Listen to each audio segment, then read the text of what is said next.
dans cette vidéo, je vais vous montrer comment décortiquer un projet dans la crypto-monnaie, comment savoir si c'est un bon projet ou non, euh, et quels du coup critères il faut retenir. Premièrement, du coup, on va se rendre sur la page du projet. Donc voilà, vous pouvez voir que j'ai pris le Chiliz comme cas d'exemple pour la vidéo. On va se rendre directement sur la page, du coup la home page du projet. Il faut que sur la home page, on sache déjà dans quoi on met les pieds. Donc là, on peut voir, voilà, on peut voir des clubs de foot visuellement. On peut voir du coup qu'est-ce que c'est le Chiliz. Donc on voit directement. On peut voir qu'on peut aller directement sur le Chiliz Exchange. Si on descend un peu, on peut voir qu'il y a une petite application, donc Socios, pour ceux qui ne connaissent pas. Donc déjà, voilà, il nous explique brièvement qu'est-ce que c'est le Chiliz. Après, voilà, si on veut en savoir plus, il faut fouiller sur le site. D'accord? Donc sur la homepage, déjà c'est important. On peut voir aussi qu'il y a le petit certifié, donc ça c'est toujours un élément qui permet de, entre guillemets, rassurer l'investisseur. On peut aller voir, du coup, moi c'est ce que j'aime faire en premier, hein. C'est aller voir du coup l'histoire de l'entreprise. Euh, Quand on arrive ici, du coup, ça c'est l'histoire du coup d'Utilize. Euh, pour ceux qui savent pas parler anglais, hein, après il y a le traducteur, etc. Comme vous pouvez le voir ici, on peut traduire. Donc, pourquoi aller voir l'histoire de l'entreprise? Déjà, on va savoir quand elle a été créée, pourquoi elle a été créée, pour quels besoins elle a été créée et quels sont les buts donc à court terme, à long terme, etc. du projet. Et on peut savoir aussi par qui elle a été créée. Donc, c'est pour ça que c'est important d'aller voir qu'est-ce que c'est l'histoire et la création de cette entreprise et bah, du coup la création aussi de ce token. D'accord? Donc voilà, il faut aller voir l'histoire de l'entreprise en premier. Ensuite, on va aller voir les membres de l'équipe. Alors là, c'est très très très important. Il faut vraiment bien fouiller euh, par rapport aux membres de l'entreprise. D'accord? Donc là, on a déjà directement tous les LinkedIn de tous les employés, donc des têtes de réseau. D'accord? Là, c'est très bien de faire ça parce que du coup, on peut directement aller voir leur CV sur LinkedIn. Je ne vais pas le faire parce que je ne vais pas afficher mon LinkedIn, mais je vous conseille vraiment de vérifier chaque personne pour savoir déjà si c'est des personnes qui ont un bon background, qui ont déjà bien bossé, qu'on va dire ont déjà des compétences. Là, on peut aller voir du coup directement le CEO, c'est Alexandre Dreyfus. C'est une personne je crois que c'est un des cofondateurs de Winamax, si je ne dis pas de bêtises. Pendant quelques temps, il a été cofondateur et directeur de Winamax. Donc c'est déjà quelqu'un qui a un bon background, qui a déjà créé plusieurs sociétés. Donc on peut savoir déjà que c'est un bon entrepreneur. D'accord? Surtout qu'on voit la société Winamax aujourd'hui, une société qui est encore là, euh, qui est quand même déjà très présente. D'accord? Donc c'est pour ça que c'est très important d'aller voir tous les membres de l'entreprise. Après, il faut aussi faire attention aussi parce qu'il y a des personnes, il y a des entreprises des fois dans la blockchain qui se créent où il y a des personnes qui ne sont pas forcément spécialisées dans la blockchain. Donc Alexandre Dreyfus n'était pas spécialisé dans la blockchain, mais il a recruté des personnes qui étaient spécialisées du coup dans la blockchain. Et ça c'est très important. Et ça, il faut vraiment faire attention et vérifier qu'il y a des personnes qui sont spécialisées dans la blockchain. Pourquoi? Parce que une entreprise qui est dans la blockchain ne va pas évoluer de la même manière qu'une entreprise qui est dans on va dire le monde classique, entre guillemets. Euh, donc c'est pour ça il est quand même primordial de voir s'il y a des personnes dans l'équipe qui sont dans le milieu de la blockchain pour savoir déjà s'ils savent dans quoi ils mettent les pieds et connaissent un peu le monde où ils vont évoluer. D'accord? Donc on a quand même conscience que c'est quelque chose de nouveau. Tout le monde ne peut pas être un expert dans la blockchain, c'est pour ça que des fois il vaut mieux recruter des personnes qui ont les compétences pour. D'accord? Donc voilà, vraiment faire attention aux membres de l'équipe parce que ça peut aussi nous en dire long sur la suite du projet. Donc là, Alexandre Dreyfus, on peut savoir que voilà, c'est quelque chose, c'est une personne qui est déjà qui a déjà un bon bag derrière et qui a déjà les armes pour créer une grosse société. D'accord? Ensuite, il y a quelque chose que j'aime bien voir aussi, donc c'est les carrières. Pourquoi? Alors là, on va voir que dans les carrières, donc là, en arrivant tout en haut, on va voir qu'il y a déjà beaucoup de postes on va dire qu'ils recherchent beaucoup de personnes. chez Chili's. Pourquoi? Alors, il y a plusieurs cas de figure dans ces cas-là. Pourquoi ils recherchent autant de personnes? Non, premièrement, c'est parce que l'entreprise elle a été victime de son succès, qu'ils ont évolué beaucoup plus rapidement que prévu et du coup, bah, ils sont en manque de personnes. Mais ça, c'est bon signe parce que ça veut dire que l'entreprise a fortement évolué. Quand on regarde la charte, en effet, c'est bien ça le souci. Mais des fois, dans d'autres cas de figure, il y a des entreprises où ils cherchent beaucoup de personnes, bah, pareil. Mais c'est parce que bah, l'entreprise, en fait, elle est en train de flancher. Tout le monde se barre. Il y a beaucoup de turnover. Il y a bah, forcément des fois les conditions de vie dans l'entreprise ne sont pas favorables. Il y a beaucoup trop de stress, beaucoup trop de pression. Et du coup, c'est pour ça qu'ils recherchent beaucoup de personnes. Donc c'est pour ça qu'il faut vraiment faire attention. Là, dans le cas de Chili's, on sait très bien pourquoi ils recherchent autant de personnes.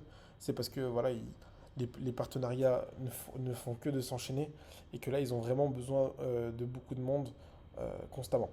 D'accord? Parce que l'entreprise ne fait que d'évoluer et a un taux de croissance qui est juste énorme. Donc là, on connaît pourquoi, on sait la cause, on va dire, de ce recrutement massif. D'accord? Donc voilà, toujours regarder ça, c'est très important. Ensuite, on va regarder la tokenomics. Alors là, c'est très important aussi parce que il faut toujours regarder combien le portefeuille de la team, le portefeuille du marketing, euh, les tokens qui sont vendus en pré-sale, etc. C'est toujours important de regarder ça. Bien entendu, une tokenomic où il y a la team qui détient plus de la majorité des tokens, fuyez. Ça sert à rien d'investir dessus parce que ça peut rug à tout moment, ça peut se barrer facilement. Si un membre de la team décide de tout vendre, et bah, ça devient vite une catastrophe. C'est pourquoi c'est très important de regarder ça aussi. Ensuite, on va regarder l'offre en circulation. Ça, c'est très important aussi à regarder. Là, on y reviendra après pour l'offre en circulation. D'accord? Donc voilà, vraiment toujours regarder la tokenomics par rapport à tout ça aussi. Du coup, c'est très important de regarder. D'accord? Ensuite, on va regarder, alors là, c'est le plus important, le white paper. Alors sur le white paper, on va voir toutes les informations nécessaires euh, bah, à savoir en fait. On va voir tous les détails du projet. Et c'est pour ça qu'il faut se taper tous les white papers dans où vous investissez en fait, où vous investissez en spot, où vous allez mettre la majeure partie de votre capital. Il est très important d'avoir toutes les informations nécessaires à votre investissement. D'accord? Donc là, j'ai sélectionné cette partie du white paper. Pourquoi? Parce que c'est la roadmap. La roadmap, en fait, ça va nous donner du coup euh, bah, les objectifs de la team à court terme. D'accord? C'est pour ça que c'est très important. Donc là, on peut voir ce qu'ils ont fait en 2018, etc. Bah, qu'est-ce que c'est concrètement leurs objectifs à court terme, à moyen terme et à long terme. Où ils veulent se situer dans quelques années. C'est pour ça que c'est très important de regarder la roadmap parce qu'on peut voir vraiment où ils veulent aller et qu'est-ce qu'ils veulent faire concrètement. D'accord? Ensuite, après, un white paper, je vous mens pas, c'est énorme. C'est énorme, ça prend du temps à tout lire, mais c'est primordial. C'est primordial en fait, à tout le bouffer, en fait. Vraiment, c'est primordial. Parce qu'on a des informations qu'on va pas voir forcément sur le site. On va avoir accès à toutes les informations nécessaires à votre investissement, en fait. Vraiment, c'est très important de se taper tout le white paper. En l'occurrence, celui d'utilise, il n'est pas très long. Mais il y a des white papers des fois qui font une centaine de pages et bah, je les lis quoi. Parce que des fois on tombe sur des surprises parce que des fois ils mettent des choses dans le white paper qui peuvent vraiment vous faire fuir. Donc je sais pas par exemple si la team se réserve le droit de garder une certaine partie de la supply, une certaine partie des frais. Enfin, des fois, il y a des choses qui sont cachées dans le white paper, mais qui ne vont pas être forcément dites sur le site web. Donc c'est pour ça que c'est très important de lire tout le white paper. Après, voilà, il y a des informations qu'il n'y a pas forcément besoin de lire sur le white paper, hein. Vous pouvez, on va dire, survoler. Mais dans la globalité, c'est très important de regarder tout le white paper. D'accord? Ensuite, après, on va analyser les réseaux sociaux. Donc là, pour l'instant, j'ai choisi Twitter parce que c'est plus important. Mais dans le cas de Chili's, on peut voir que ils ont quand même un paquet de réseaux sociaux. D'accord? Moi, personnellement, j'ai choisi Twitter dans cette vidéo. Mais je vais regarder tous les réseaux sociaux de l'entreprise parce que c'est quand même très important. D'accord? Donc, pour Twitter, Là, on peut voir que Chiliz, du coup, ils ont 400 000 abonnés, donc voilà, c'est une grosse crypto-monnaie. Mais il est très important de regarder comment ça fonctionne sur le Chiliz, d'accord? Voir aussi comment, de la manière communiquer. C'est très important aussi parce ça peut aussi nous en dire long et en large si le projet a pour habitude de buzzer ou pas, d'accord? Dans le cas de Chiliz, au niveau du community management, je trouve pas ça top, personnellement. Ils font juste relater des news. euh, c'est pas top, d'accord? En l'occurrence, pour le Chiliz, je préfère personnellement directement aller voir sur Alexandre Dreyfus, qui est du coup le SEO, on en a parlé tout à l'heure, de l'entreprise, d'accord? Donc lui, il communique beaucoup plus par rapport au Chiliz que le propre compte du Chiliz. Et on a déjà plus d'informations sur son Twitter à lui, d'accord? Donc c'est pour ça que c'est important de vraiment regarder le Twitter. Donc généralement là on a toutes les informations, je vous mens pas. Après voilà, il y a d'autres réseaux sociaux, donc il y a Telegram, il y a Instagram, il y a Discord, il y a Facebook.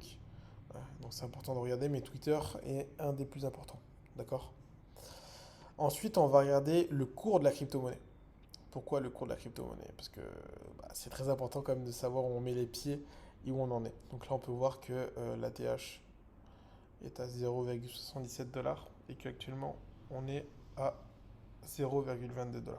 D'accord?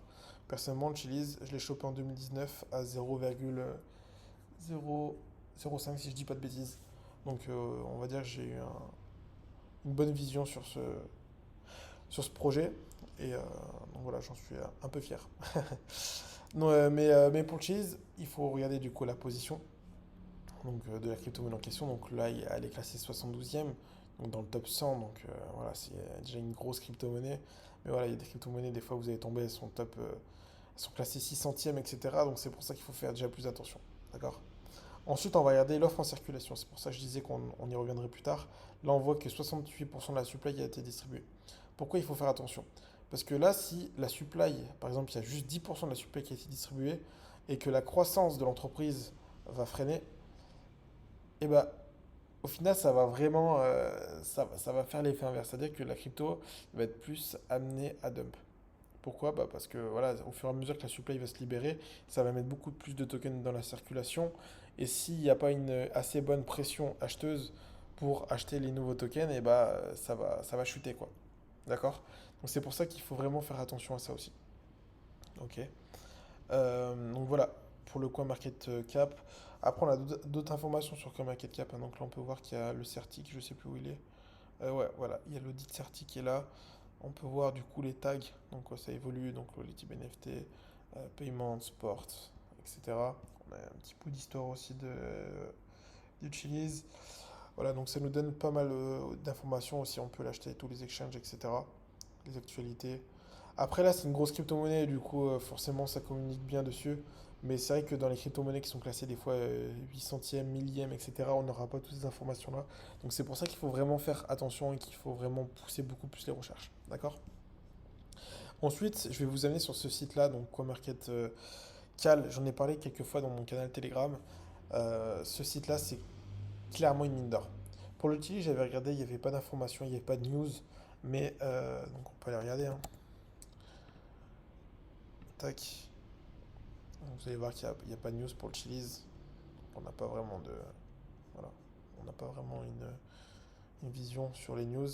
Mais généralement, sur la majorité des cryptos, il y a des news. Ils partagent toutes les news qu'il y a sur les cryptos. Donc, par exemple, je sais pas. Allez, on va mettre sur Ethereum.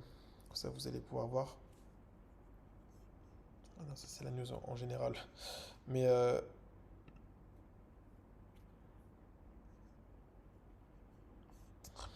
donc là, on peut voir qu'il y a toutes les news du coup de ces cryptos. Et du coup, c'est AGIC, je ne connais pas cette crypto. Mais on peut avoir du coup toutes les news. D'accord? C'est très important. Ensuite, on va regarder du coup pour les news. Parce que là, on peut pas les avoir sur CoinMarketCap. Cal, je veux dire. On ne les a pas. Du coup, on va regarder directement sur le site Chiliz, hein, les news. Là, on peut voir que voilà, ils lâchent pas mal de news. Donc, le 13 avril, ils ont lâché une news. Le 11 avril, ils ont lâché une news. Le 5 avril, ils ont lâché une news. Le 4 avril, pareil. Là, pareil, Léo Messi qui a rejoint Socios en tant qu'ambassadeur le 29 mars. Donc voilà, ça c'est vraiment des news qui font pumper le cours d'une charte. Et après, voilà, là c'est Léo Messi aussi. Mais, euh, mais voilà, c'est quand même très important aussi de voir les news. Après, là c'est des news qui sont publiées dès qu'elles sont au final créées. Alors que sur CoinMarketCal, on va avoir des news, des fois on va avoir des news, par exemple là on sait pour demain. Donc Harmony qui va être il y aura un petit meet-up sur Amsterdam. Donc voilà, c'est pour ça que c'est très important de regarder toutes les news. Donc on va prendre une crypto-monnaie, je sais pas, on va prendre le ON par exemple. Harmony, des fois on va avoir d'autres news. Comme ça vous allez pouvoir voir comment ça marche. Donc voilà, par exemple, là on sait que le 18 avril va avoir ça, le 24 avril va avoir ça, le 26 avril va avoir ça. Donc ça nous donne une petite vision sur moyen, long terme sur les news à venir pour une crypto-monnaie. Donc elles sont pas toutes là les crypto-monnaies, mais il y a des crypto-monnaies, des fois c'est très intéressant d'avoir cette news, d'accord? Donc on va répéter pour vraiment que vous enregistrez tout ça. Alors en premier, il faut aller voir l'home page du site, d'accord? En deuxième, on avait dit qu'on allait regarder l'histoire du coup, de la création de cette crypto-monnaie. Ensuite, on va regarder l'équipe derrière le projet. Donc, analyser les réseaux sociaux de l'équipe. Donc, analyse réseaux sociaux. Donc, LinkedIn, par exemple. Ou Twitter aussi, hein, c'est très important. Ensuite, on va regarder la tokenomics. Une fois que c'est fait et que vous, là, vous dites, ah, bah, c'est peut-être un bon projet, là, on va se taper white paper en entier. D'accord? Donc, white paper. Une fois que le white paper c'est fait, on va checker tous les réseaux sociaux.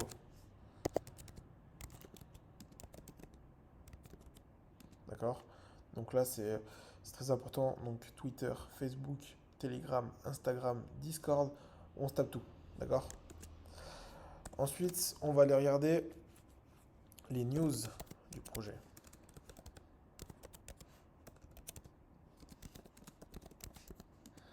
Donc CoinMarketCal. Donc on peut dire sur CoinMarketCal par exemple. Ensuite, on va aller regarder le graphique. Le graphique bien entendu. Le graphique, la position de la crypto-monnaie dans le classement.